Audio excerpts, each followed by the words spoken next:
How's it hanging, guys? CatSock303 coming from my computer to yours to bring you another Pokemon X and Y Wi-Fi battle. And if you notice on the screen, this isn't just an ordinary battle, this is a double. This has been my friend Nico against my two other friends, Kyle and Antonio. Now you've seen me battle Kyle and Antonio, but you haven't seen me battle Nico. And that's because Nico doesn't battle too much. You know, he's not really into it as much as we are. He likes the game. He plays Pokemon just as much, but he doesn't battle too much. So he's not really that good. So during this battle, I was kind of telling him what to do, like what would best help me out, because that was the only way I was gonna win. So, you know, I'm going in with a handicap. That's basically what I'm trying to say. I can't sugarcoat it anymore. So let me just start this battle. It's not a long battle. It's 11 turns, but for a double battle, that's a good length, you know. So we're going in. I'm with Nico. I didn't tell him what to lead off with because I didn't know what he was putting in until it was too late. So Antonio sends in his shiny Buffalin and Kyle sends in his Klefki. I send out my Fortress and he sends out his Crocodile.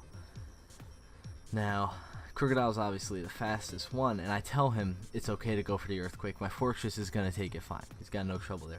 So he gets almost 70% damage on the Klefki. He does like a half on the Buffalin, I think. I didn't see.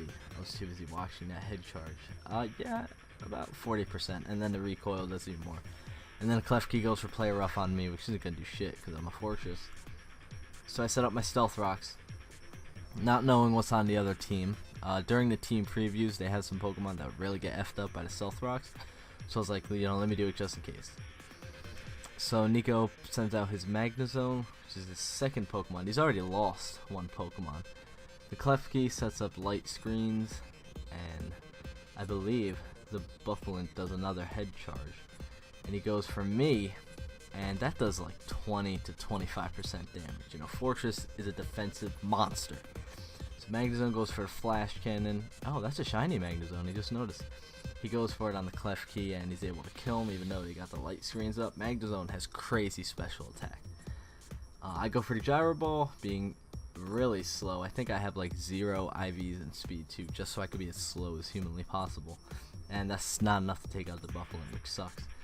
So Kyle sends in his Noivern, and I know that this thing is a choiced flamethrower, because whenever we battle, it's usually running choice specs, and it definitely always has flamethrower. So I switch, I bring in my special Blissey Wall. This Blissey don't take no shit, you guys know that.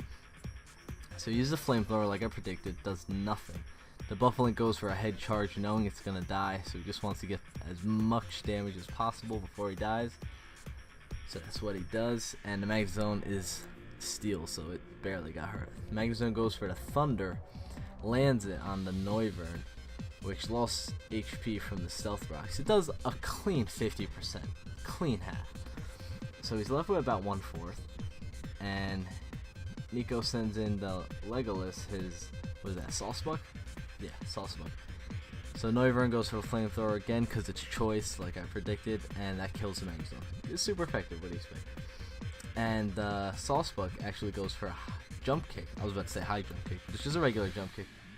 And that does a clean half to me, and I'm like, you know, I totally forgot Blissey's not a defensive wall, it's a special, so I can't take more of those. And I just go for the Seismic Toss on his Salsbuck, with nothing else to do, really. And that does, like, what, 45% or something? So Nico sends in his last Pokemon, it's Espeon.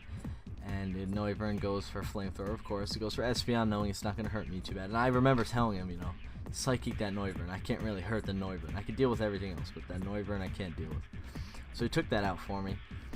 And my Blissey's at about half health, which isn't doing too good. The Salsbuck goes for Tri-Attack. Or no, it goes for Nature Power, which becomes Tri-Attack. I don't get how that matters in, like, Wi-Fi. It's not, and it's a different spot. But the Espeon lives with 2 HP, and I get the Toxic off, which is going to help later on, because I can't really touch that thing, because it's a physical attacker. So the Espeon lives with 2 HP, which is good, because it gives it another turn, which is always helpful to me. He gets hurt by poison. Oh yeah, and the Volcarona comes in. Look at this, look at this. Clean half HP, gone. That thing starts out with 50%. It's horrible. So Espeon goes for the Psychic on Salsbuck. I'm like, just hurt that thing, because it's the bigger threat, because it has Jump Kick as opposed to a Volcarona. And the Volcarona goes for a bug bite on the Espeon. Super effective and it kills it. So that Sawsbuck's about to go away from the toxic damage. It's gonna get a Tri Attack off on me, which I believe is a special attack, so it's gonna do like crap to me. However, it does paralyze me.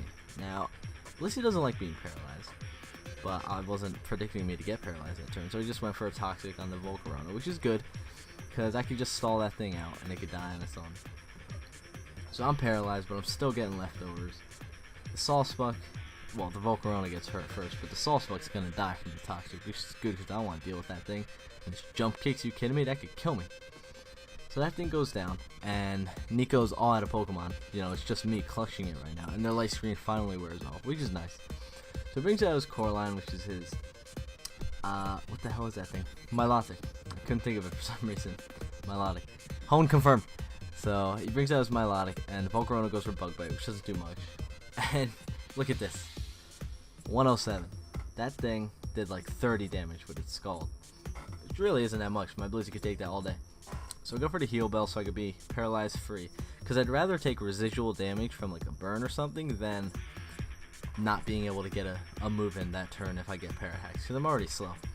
So I get my leftovers. Volcarona's getting hurt by Toxic. That thing, since it's his last Pokemon, Jason's last Pokemon, I mean not Jason, Kyle. I'm getting my friends confused. It's going to die on its own. I don't have to worry about it. And then it Heat Waves me. I could take that all day. And it goes for the Scald. And what do? I live with 1 HP. That was a crit. Can you believe that? I got so lucky there. I go for the Soft Boiled, which pretty much is like a big middle finger to them. Because I get all the HP back that I lost and more that I'm going to get from my leftovers. And the Milotic has leftovers on it. I have leftovers on me. And I don't know what the Volcarona has. All I know is it's going to get hurt from Toxic this turn. So if he gets hurt, he's going to die next turn for sure. So he goes for the Double H just to get as much damage as he can, knowing he's going to die. And it does like nothing to me. And he lives still. And the Milotic goes for another Scald. That's its strongest move it has against me. Gets another crit. And I'm at 61. I'm in the red, but I'm at 61.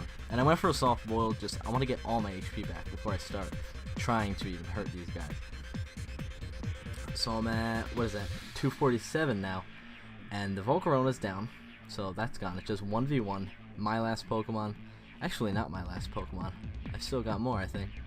Still got my Fortress and my other one. So the Milotic goes for the Ice Beam. Trying to see if it has more damage. I go for the Toxic, just because it's the only way I could hurt it. Including Seismic Toss, but I want to get residual damage too, in case I gotta heal up or Heal Bell. So I get my leftovers. He realizes he's Toxic. He's getting hurt. He realizes that he can't do anything. Like, he's Toxic, he can't hurt me, I'm just gonna heal up. So he forfeits. You just forfeit there. That's perfectly fine. That's totally acceptable. I'm okay with someone admitting that they've been defeated because it saves time. You know, if you want to save time, that's fine. My third Pokemon, Sharpedo. Oh, you didn't even see that. My Blissey didn't even clutch that. I mean, you could say it clutched it because it was 1v2, but I had my 2 other Pokemon, which I don't think would have been able to hurt because Sharpedo.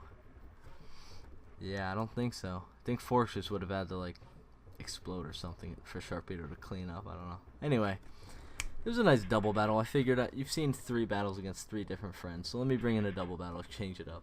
Hope you guys enjoyed this. Go ahead and leave your thoughts in the comments below. I love it when you guys do that.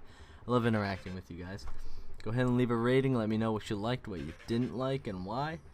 And subscribe for more Pokemon videos. I'll be coming out with more battles, Let's Plays when Omega Ruby and Alpha Sapphire come out, and much, much more. But until next time, I'll catch you guys later.